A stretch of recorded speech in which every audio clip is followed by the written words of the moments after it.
गांव देवपुर अपनी शांति और हरियाली के लिए जाना जाता था, लेकिन पिछले कुछ महीनों से वहां अजीब घटनाएं हो रही थीं।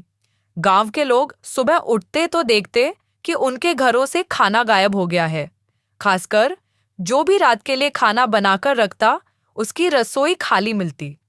पहले तो लोगों ने इसे जानवरों का काम समझा, लेकिन फिर डरावनी बातें सामने आने लगीं। बूढ़ी मंगली दादी ने बताया कि उन्होंने आधी रात को एक अजीब सी परछाई को रसोई में जाते देखा। उसका शरीर बहुत लंबा था, हाथ असामान्य रूप से पतले और लंबे थे, और उसकी आंखें अंधेरे में लाल चमक रही थीं।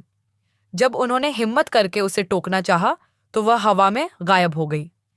धीरे धीरे गांव में अफवाह फैल गई कि यह कोई आम चोर नहीं, बल्कि एक चुड़ैल है जो रात में खाना चुराने आती है। गांव के पंडित रमेशानंद जी ने कहा कि यह कोई आम आत्मा नहीं है, बल्कि एक भूखी आत्मा है, जिसे जन्मों से भोजन की तृष्णा है। उन्होंने बताया कि गांव के पुराने मंदिर के पास एक शापित पेड़ है, जहां पहले भी कई अजीब घटनाएं हो चुकी हैं।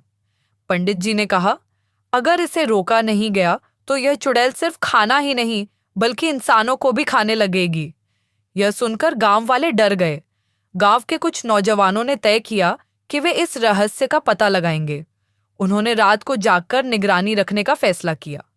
रामू, सुरेश और मोहन नाम के 3 लड़के अपने घरों की छत पर बैठ गए और निगरानी करने लगे। करीब आधी रात को उन्होंने देखा कि एक अजीब सी आकृति एक घर की ओर बढ़ रही थी। उसकी चाल बहुत तेज थी और वह सीधे रसोई की ओर बढ़ रही थी। जैसे ही उसने खाने को छूने की कोशिश की, रामू ने मशाल जला दी। तेज रोशनी पड़ते ही वह आकृति चीख पड़ी। चुड़ैल का सच। चुड़ैल की चीख इतनी डरावनी थी कि पूरा गांव जाग गया। जब सब लोग वहां पहुंचे तो उन्होंने देखा कि वह कोई और नहीं, बल्कि गांव की ही एक औरत, कमला थी, जो सालों पहले मर चुकी थी। पंडित जी ने कहा, कमला की मौत भूख से हुई थी, इसलिए उसकी आत्मा तृप्त नहीं हो पाई। पंडित जी ने गांव वालों से कहा कि अगर वे कमला की आत्मा को मुक्त करना चाहते हैं, तो उन्हें उसके लिए भोग लगाना होगा और प्रार्थना करनी होगी। गांव के लोग मंदिर में इकट्ठा हुए। पंडित जी ने विधिपूर्वक पूजा की और कमला की आत्मा को शांति देने के लिए भोग अर्पित किया।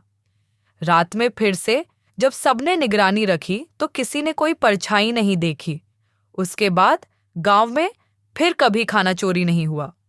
गांव वालों ने चैन की सांस ली और कमला की आत्मा को शांति देने के लिए हर साल भोग लगाने की परंपरा शुरू कर दी।